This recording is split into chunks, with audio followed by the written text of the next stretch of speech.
কিন্তু একমাত্র দল, বাংলাদেশের একমাত্র দল আওয়ামী লীগ, যারা কিনা স্বাধীনতার সপক্ষের শক্তি দাবি করে স্বাধীনতা যুদ্ধের নেতৃত্ব দিয়েছে, তাদের প্রধান নেত্রী পালিয়ে গেছে। তাহলে আপনারাই বলেন, এখন কেন আওয়ামী লীগ আছে? শেখ হাসিনা যেদিন পালিয়ে গেছে, আওয়ামী লীগ সেদিনই বিলুপ্ত হয়ে গেছে। আমরা ঐক্য চাই, আমরা সংহতি চাই, আমরা অবাধ সুষ্ঠু নিরপেক্ষ নির্বাচন চাই, আমরা গণহত্যার বিচার চাই, আমরা রাষ্ট্র সংস্কার চাই।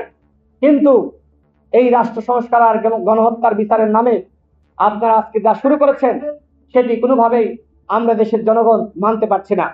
জনগণ চাই রাষ্ট্র সংস্কার, গণহত্যার বিচার এবং ডিসেম্বরের মধ্যেই একটি অবাধ সুষ্ঠু নিরপেক্ষ নির্বাচন নিয়ে যে তালবাহানা শুরু হয়েছে, এটি দেশ এবং জাতির জন্য কোনোভাবেই কল্যাণকর নয়।